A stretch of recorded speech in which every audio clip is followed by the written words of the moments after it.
Hello दोस्तों, स्वागत है आपका हमारे YouTube चैनल जीएसपी स्टडी पे। मैं शिवम पांडे आज नई वीडियो के साथ आपके सामने आया हूँ। दोस्तों, बहुत सारे लोगों ने कमेंट किया था कि सर मैथ की वीडियो अपलोड करो, मैथ की वीडियो। तो आज मैं मैथ की वीडियो लेके आया हूँ। क्लास 10 का पहला चैप्टर है हमारा रियल नंबर। रियल नंबर आज हम पढ़ने वाले हैं, ठीक है। रियल नंबर में पढ़ाऊंगा, लेकिन उससे पहले मैं आपको बता दूँ, बहुत सारे ऐसे व्यूअर हैं जो आते हैं हमारे चैनल पे और देखते हैं लेकिन उसको लाइक और सब्सक्राइब नहीं करते हैं। ऐसा रेशियो IT स्टूडियो से पता चलता है। तो दोस्तों, आप लोग लाइक भी कीजिए, शेयर भी कीजिए और सब्सक्राइब भी कीजिए।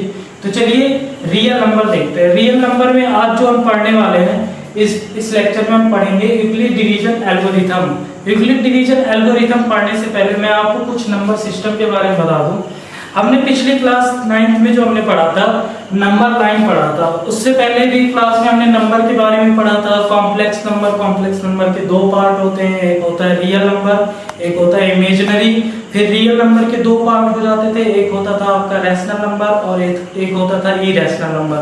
फिर रैशनल नंबर के कई सारे पार्ट होते थे, एक होता था नेचुरल नंबर, उसके बाद होता था होल नंबर, उसके बाद इवन, ऑड। ऐसे आपने पूरा पढ़ा होगा। लेकिन यहाँ पे हम थोड़ा सा नंबर लाइन के बारे में बात कर लेते हैं, जो पिछले क्लास में ही था, उसको रिकैप कर लेते हैं थोड़ा सा। नंबर लाइन में आपने देखा होगा कुछ ऐसे, एक लाइन होता था, वहां पे यहाँ पे 0 होता था बीच में, और आगे 1 2 3 4 5 ऐसे प्लस इंफिनिटी तक ये जाता है, ठीक है। और 0 के इधर अगर आप लेफ्ट हैंड साइड में आते हैं तो -1 -2 -3 -4 -5 -6 ऐसे ये पूरा माइनस इंफिनिटी तक ये जाता था। अच्छा, ये जो +1 +2 +3 ये जो यहाँ का नंबर है +1 +2, ये हमारे पॉजिटिव नंबर है, आपको भी पता है। ये क्या होते हैं, हमारे पॉजिटिव इंटीजर कहलाते हैं। क्या पॉजिटिव इंटीजर ये कहलाएंगे इंटीजर्स। अच्छा, जो इधर होता था -1 -2 -3 -4, ये हमारे क्या कहलाते हैं, नेगेटिव इंटीजर्स कहलाएंगे।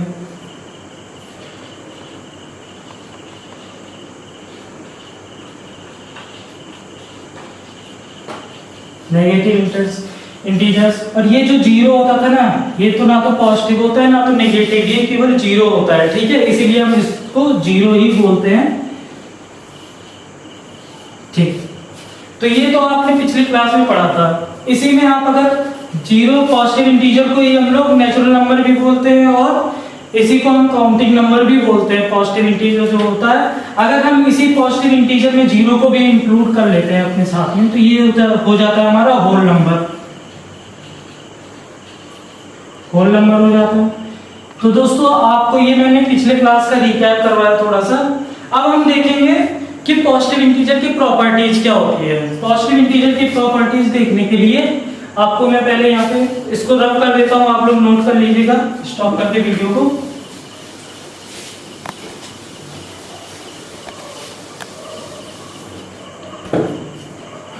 तो हम क्या करते हैं, सबसे पहले दो पॉजिटिव इंटीजर ले लेते हैं। हमको क्या पढ़ना है अभी, पॉजिटिव इंटीजर के प्रॉपर्टीज को। तो हम क्या करते हैं, दो पॉजिटिव इंटीजर ले लेते हैं यहाँ पे। जैसे एक पॉजिटिव इंटीजर मान लो मेरा 5 हो गया, दूसरा आप कोई भी मान लो 23 या कुछ भी ले सकते हो, ठीक। अब क्या करते हैं, हम इससे 5 को 23 से डिवाइड करते हैं। 5 ये लॉन्ग डिवीजन मेथड है, ठीक। 5 का क्या आप टेबल पढ़ोगे, 23 के पास तक, मतलब उससे बराबर आ जाए या उससे ज्यादा नहीं होना चाहिए, उसके बराबर या उससे कम पे ही उनको रुकना है। तो क्या करोगे, आप 4 टाइम लेके जाओगे और यहाँ पे आ जाता है आपका 20 और रिमाइंडर में आपका आ जाएगा 3, ठीक। ये जो होता था हमारा, इसको हम लोग बोलते थे डिविडेंड।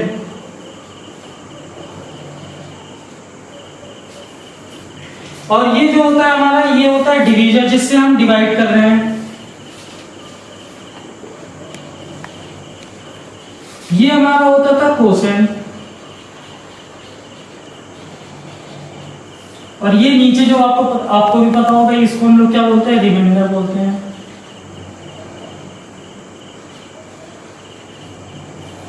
ठीक। तो ये आपने देखा, ये हमारा क्या था, डिवीजर, जिससे हम भाग दे रहे हैं, और जिसमें हम भाग देते हैं उसको हम लोग बोलते हैं डिविडेंड। और जो हमारा जितनी बार हम टेबल पढ़ते हैं डिवीजन का, इसमें भाग देने के लिए होता है हमारा कोसेंट, और जो शेष बचता है उसको हम लोग बोलते हैं रिमाइंडर। ठीक है। अच्छा, ये एक रूल को फॉलो करता है। वो ऐसे होता था, आपने भी किया होगा पिछले क्लास में, क्या होता था, जो हमारा 23 होता था वो किसके इक्वल होता था, 5 × 4 प्लस रिमाइंडर हमारा 3 है। अगर हम इसको सॉल्व करते हैं तो ये 23 इसके इक्वल आ जाता था 23 के। अगर इसको हम सॉल्व करेंगे ये 23 के इक्वल आ जाता था। अगर हम इसको लिखे हैं किस फॉर्म में, इस फॉर्म में, dividend equal to divisor into quotient plus remainder.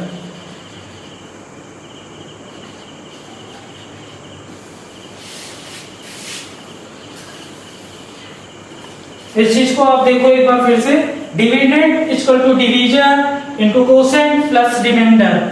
ये आपने पिछले भी क्लास में कई बार पढ़ा होगा। इसी चीज को हम क्या बोलते हैं, यूक्लिड डिवीजन लेमा। क्या बोलते हैं,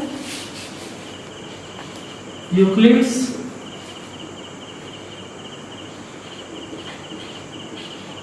डिवीजन लेमा। अब आपके माइंड में एक क्वेश्चन आना चाहिए कि सर लेमा क्या होता है। तो लेमा के बारे में आपको बता दूं, लेमा का मतलब होता है सिद्धांत। जैसे कोई भी एक ऑलरेडी क्या हो, कोई भी एक स्टेटमेंट प्रूफ हमको दिया जाए, ठीक है, पहले से ही प्रूफ हो, उसी का हम क्या करते हो, यूज करते हो किसी एक दूसरे स्टेटमेंट को प्रूफ करने के लिए। उसी को हम क्या बोलते हैं, लेमा बोलते हैं। ठीक है। अच्छा, यूक्लिड डिवीजन लेमा को अब देखते हैं। अगर हमको लेमा पता चल गया तो यूक्लिड डिवीजन लेमा क्या होता है। तो यूक्लिड डिवीजन लेमा ये होता है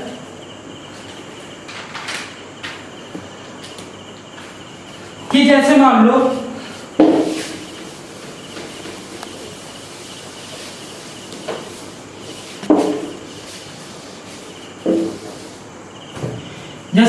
आपको दो इंटीजर गिवन होंगे, positive integer a and b। ठीक है। अब क्या होगा, आपको यहाँ पे दो नंबर और मिलेंगे आपको, q एंड r। ठीक, a और b आपको गिवन होंगे, इन्हीं से क्या होगा, q और r मिलेगा। ये क्या होगा, a equal to b into q plus r। ये कुछ नहीं है, ये अभी आपने जो मैंने नीचे बताया था, इसी चीज को आप अगर ध्यान से देखो तो ये उसी को फॉलो कर रहा है। a को अगर हम डिविडेंड मान लें, ठीक है, तो b हमारा क्या हो जाएगा, डिवीजर, प्लस q क्या हो जाता है हमारा कोसेंट, प्लस r क्या हो जाता है रिमाइंडर। अगर आप ध्यान से इस चीज को देख रहे हैं, यही चीज हमारा क्या होता है, यूक्लिड डिवीजन लेमा होता है। ठीक है। a equal to b q plus r, ये हमारा क्या हो गया, यूक्लिड डिवीजन लेमा। अच्छा, ये r जो रिमाइंडर होता है ना, ये कभी नेगेटिव में नहीं आता है। रिमाइंडर जो होगा, इसको अगर हम r से डिनोट करते हैं, स्मॉल r से, तो ये क्या होगा, हमेशा 0 के बराबर हो सकता है और या तो 0 से बड़ा होगा। ठीक है। और लेस देन किसके होता है, ये हमेशा लेस देन होगा आपके डिवीजर से, जिससे आप डिवाइड कर रहे हो, होगा ये।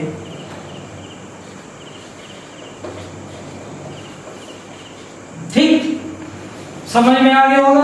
तो यहाँ पे भी जो r है वो क्या होगा, r is greater than r equal to 0 और लेस देन b। r का ये कंडीशन होता है।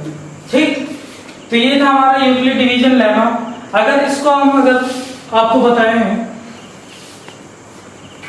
कि क्या होगा, हमको पहले एक बार फिर से आपको बता देता हूँ यूक्लिड डिवीजन लेमा क्या होता है। आपको क्या होगा, दो गिवन पॉजिटिव इंटीजर दिए जाएंगे आपको, वो क्या करेंगे, उनके पास क्या होगा, दो यूनिक इंटीजर होंगे। ठीक है। और वो क्या करेंगे, इस स्टेटमेंट को फॉलो करेंगे, और r जो होगा वो क्या होगा, 0 से बड़ा होगा या 0 के इक्वल होगा और लेस देन b होगा। ठीक है। तभी ये यूक्लिड डिवीजन लेमा कहलाएगा हमारा। चलिए हम कुछ एग्जांपल ले लेते हैं, एग्जांपल से और आपको अच्छे से समझ आ गया होगा। ठीक है, समझ आ जाएगा। जैसे मान लो एग्जांपल अगर मैं ले लेता हूं यहाँ पे, 35,7। अच्छा 35,7 ये हमको दो नंबर दिए हैं, ठीक है। यहाँ पे अगर हम इसको इस चीज को अगर हम अप्लाई करते हैं तो क्या होगा, 35 = 7 × 5 प्लस रिमाइंडर क्या हो जाएगा 0। हुआ ना, यहाँ पे यूक्लिड डिवीजन लेमा अप्लाई हुआ कि नहीं हुआ। ये हमारा एग्जांपल था, एग्जांपल नंबर 1। अच्छा और एक एग्जांपल ले लेते हैं, अगर आपको ये नहीं समझ में आया और अच्छे से समझो आप। एक एग्जांपल जैसे मैं ले लेता हूँ, इसको अब मैं मिटा देता हूँ, यहाँ पे देख देता हूँ। ध्यान रखना आप लोग, वीडियो को स्किप करोगे तो समझ में नहीं आएगा कौन सा चीज किसके बाद लिखा गया है, तो वीडियो को स्किप ना करें, पूरा का पूरा देखें। तो जैसे मान लो यहाँ पे एग्जांपल ले लेता हूँ, अगर मैं 67, ठीक है, और 9, तो यहाँ पे कैसे अप्लाई होगा, तो 67 = क्या हो जाएगा 9 × 7 + 4। देखो यहाँ पे अप्लाई हो रहा है कि नहीं, 9 × 7 = 63, 63 + 4 67, ठीक है। तो 67 = क्या हो गया 67, यहाँ पे आपका क्या हो गया, ये B हो गया, ये आपका A हो गया, और ये क्या हो गया Q, और ये R। आप देख सकते हो दोनों कंडीशन में R हमेशा क्या है 0 से बड़ा है और लेस देन किससे है, B से, ठीक है। तो ये आपने यूक्लिड डिवीजन लेमा आपको समझ में आ गया होगा, लेकिन अब आपके माइंड में एक क्वेश्चन आ रहा होगा कि हम यूक्लिड डिवीजन लेमा पढ़ क्यों रहे हैं, ठीक है। तो यूक्लिड डिवीजन लेमा एक ऐसी, ये हम इसलिए पढ़ रहे हैं, इससे हम क्या कर सकते हैं, हाईएस्ट कॉमन फैक्टर निकाल सकते हैं किसी भी नंबर का, ठीक है। किसी भी दो पॉजिटिव इंटीजर का हम हाईएस्ट कॉमन फैक्टर निकाल सकते हैं यूक्लिड डिवीजन लेमा को अप्लाई करके। लेकिन पहले आपको अगर हाईएस्ट कॉमन फैक्टर क्या होता है पता होगा, लेकिन कुछ लोग ऐसे भी होंगे जिनको नहीं पता होगा, तो उनके लिए ये मैं हाईएस्ट कॉमन फैक्टर का थोड़ा रिकैप कर देता हूँ। हाईएस्ट कॉमन फैक्टर क्या होता है, HCF उसका शॉर्ट फॉर्म होता है। आपने अगर आपको नहीं आता है तो ध्यान दीजिए, मैं बता दे रहा हूँ थोड़ा सा शॉर्ट में। तो जैसे मान लो मैं दो नंबर ले लेता हूँ, एक ले लिया मैंने 40 और दूसरा ले लिया 16। इन दोनों का मैं फैक्टर करता हूँ सबसे पहले। जैसे मान लो 12 का फैक्टर क्या हो जाएगा, अगर मैं यहाँ पे 12 का फैक्टर करूँ तो 2 3 कितना हो गया 2 2 3। और यहाँ पे अगर 16 का करता हूँ तो 16 का क्या हो जाएगा 2 2, यहाँ पे 4 2। मतलब अगर देखो यहाँ पे 2 × 2 × 2 कितना 4, ठीक है। यहाँ पे 2 बार है, यहाँ पे 2 बार, दोनों में हाईएस्ट कॉमन कौन है। देखो इसकी कितने फैक्टर होते हैं, सीधे ऐसे देखो आप 12 के कौन कौन फैक्टर होते हैं। एक तो हम 2 से इसको डिवाइड कर सकते हैं, दूसरा हम किससे इसको भाग दे सकते हैं पूरा का पूरा, 3 से दे सकते हैं, दूसरा किससे दे सकते हैं 4 से दे सकते हैं, और 6 से दे सकते हैं, और एक 12 से दे सकते हैं, ठीक है। 1 2 3 4 5। अच्छा इधर देखो 16 का कौन कौन हो सकता है, एक तो हम इसको 2 से दे सकते हैं, दूसरा 3 से दे सकते हैं। क्या 3 के टेबल में कभी 16 आएगा नहीं। यहाँ पे हम 4 से दे सकते हैं, दूसरा फिर किससे दे सकते हैं, 5 से भी नहीं दे सकते हैं, 6 से नहीं दे सकते हैं, 7 से नहीं दे सकते, 8 से दे सकते हैं, ठीक है। अच्छा इन दोनों में हाईएस्ट नंबर ऐसा कौन सा है जो कॉमन है, ये दोनों तो इसके फैक्टर हो गए, 2 3 4 6 12, ये इसके फैक्टर हो गए और ये इसके फैक्टर हो गए। इन दोनों में हाईएस्ट अगर आप फैक्टर देखोगे 4, तो मतलब हाईएस्ट कॉमन फैक्टर जो हुआ 12 और 16 का वो कितना हो गया 4 हो गया। यहां से भी आपका 4 आता क्योंकि यहाँ पे ये दोनों कॉमन थे और ये दोनों कॉमन, तो इन दोनों को अगर हम वहां से निकाल लेते क्या हो जाता 2 × 2 4 आ जाता, और यहाँ से भी आपका 4 ही आया है। तो हाईएस्ट कॉमन फैक्टर आपको पता चल गया, ठीक है। तो तो अभी हमारी बात चल रही थी एचसीएफ के। एचसीएफ मैंने आपको समझा दिया था, हाईएस्ट कॉमन फैक्टर क्या होता है, निकाल के भी समझाया था, एग्जांपल भी दे दिया था। तो ये जो यूक्लिड डिवीजन लेमा था, लेमा का मतलब भी मैंने आपको बताया था, एक बार आप देख लो फिर से। Lemma is a proven statement used for proving another statement. मतलब लेमा क्या होता है, एक पहले से प्रूव्ड स्टेटमेंट होता है, इसको हम क्या करते हैं, यूज करते हैं किसी एक दूसरे स्टेटमेंट को प्रूव करने के लिए, ठीक है। अच्छा, जो अभी एचसीएफ हमने निकाला, ठीक है, लेमा की मदद से अगर हम कोई मान लो लेमा का मतलब यूज करके, ठीक, हम कोई दो नंबर का क्या निकाल रहे हैं, एचसीएफ निकाल रहे हैं। वही एचसीएफ निकालने की जो टेक्निक होती है यहाँ पे, उसी को हम लोग क्या बोलते हैं, यूक्लिड्स डिवीजन एल्गोरिथम। एचसीएफ निकालने की टेक्निक, एचसीएफ निकालने की टेक्निक को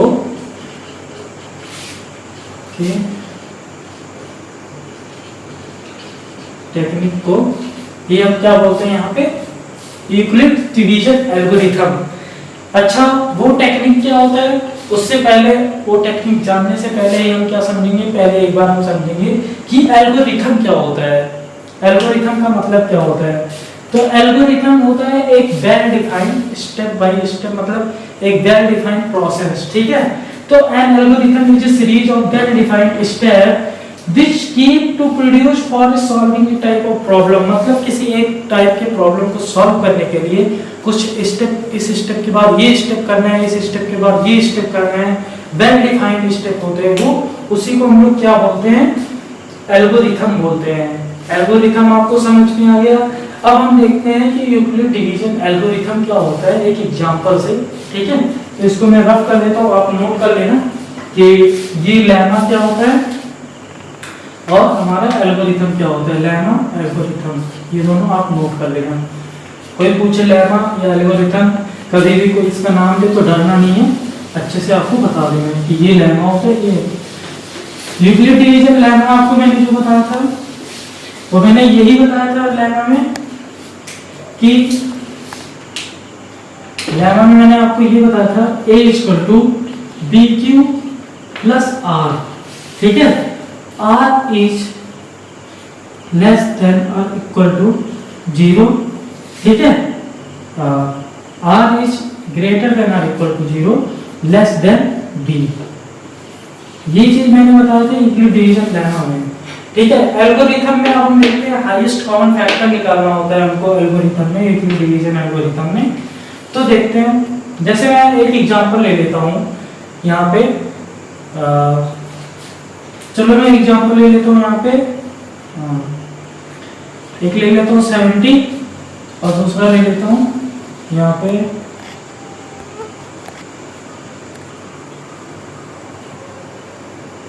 15 ले लेता हूँ। ये दो नंबर मैंने ले लिया, दो पॉजिटिव इंटीजर ले लिया, ठीक। अब हम यहाँ पे क्या करेंगे, एचसीएफ निकालते हैं इन दोनों का, हाईएस्ट कॉमन फैक्टर इन दोनों में कौन सा है, ठीक है। और by the help of Euclid division algorithm, और यहाँ पे हम लगाएंगे अब ये लेमा, ठीक। तो आप देखो पहला जो इसमें स्टेप होगा, अगर हम क्या करते हैं, ये हमारा छोटा नंबर है, हम छोटे से ही बड़े को भाग देंगे, ठीक है। ये आप हमेशा ध्यान में रखना। तो क्या होगा हमेशा 70 = हम लिखेंगे 15।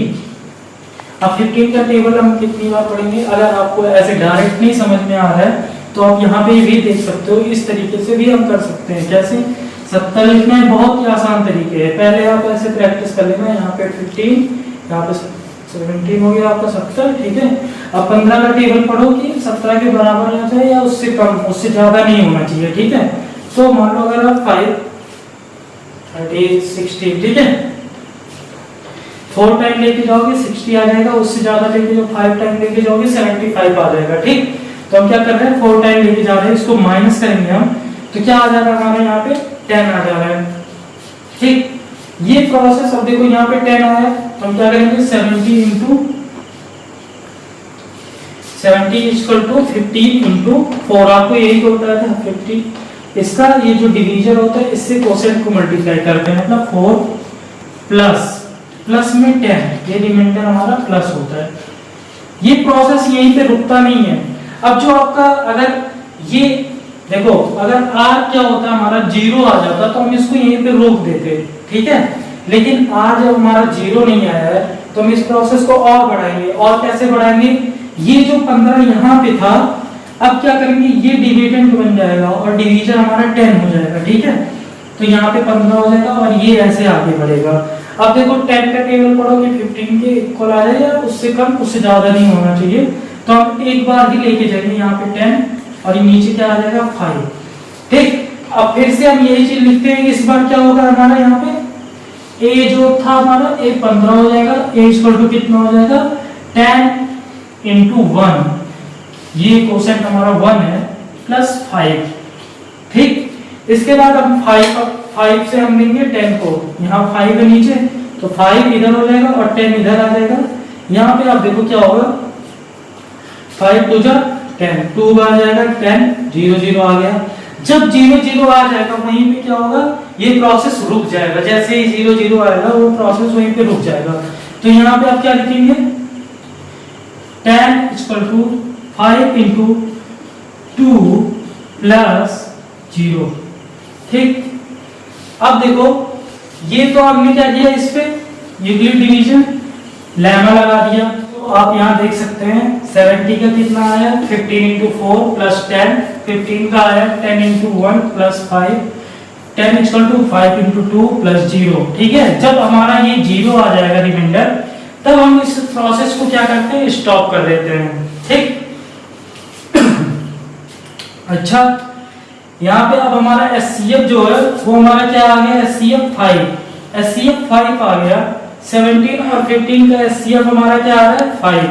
अच्छा, ये एल्गोरिथम यहाँ पे कैसे एल्गोरिथम अप्लाई हुआ, आप अगर देखो जो SCF ऑफ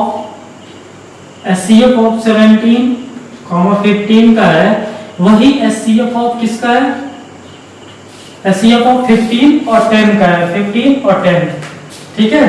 15, 10 वही SCF हमारा क्या है 10 और 5 का है। इस तरह से दोस्तों ये एल्गोरिथम वर्क करता है, ठीक है। यहाँ पे रिमाइंडर 0 आ गया था, इसीलिए ये हमारा डिवीजन जो था ये हमारा क्या हो गया SCF हो गया, हाईएस्ट कॉमन फैक्टर हो गया। इस तरीके से ये एल्गोरिथम वर्क करता है। इसमें 3 स्टेप होते हैं। सबसे पहले क्या करना है आपको, सबसे पहले जो 2 पॉजिटिव इंटीजर दिए जाएंगे उनमें से आप सबसे पहले एक कोई बड़ा होगा एक छोटा होगा। जैसे मान लो मैं तीनों स्टेप को एक बार यहाँ पे अच्छे से बता देता हूँ कि यूक्लिड डिवीजन एल्गोरिथम में कौन कौन से तीनों स्टेप होते हैं। ये एग्जांपल आप नोट कर लेना, ठीक है।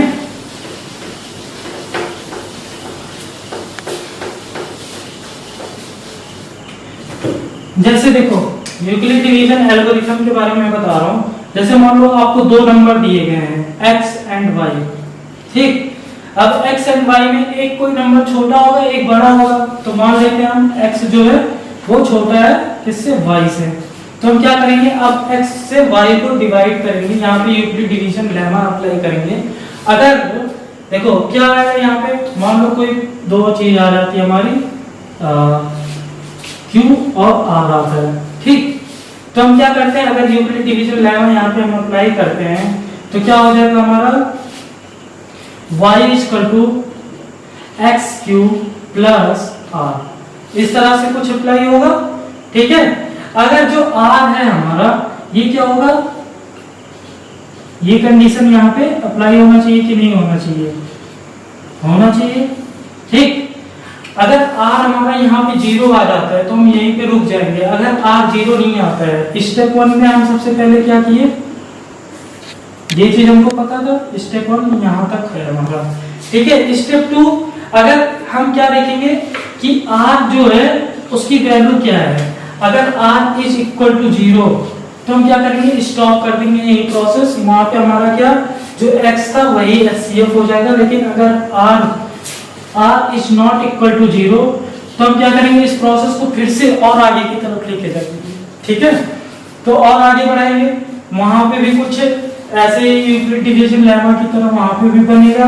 वहां पे क्या हो जाएगा आपका जो ये y अभी यहाँ पे था डिविडेंड, वहां पे क्या हो जाएगा x हो जाएगा। तो x इक्वल टू, और ये जो आपका रिमाइंडर आया था इससे आप क्या करोगे वहां पे डिवाइड करोगे तो x इक्वल टू, इसको हम क्या यहाँ पे r1 मान के लिख लेते हैं, r1 और किसको भाग दे रहे थे, q को, प्लस स्टेप 2 मतलब सेम इसी तरह, अभी जो मैंने पीछे एग्जांपल बताया था सेम उसी तरह, इसमें ज्यादा कंफ्यूज होने की जरूरत नहीं है।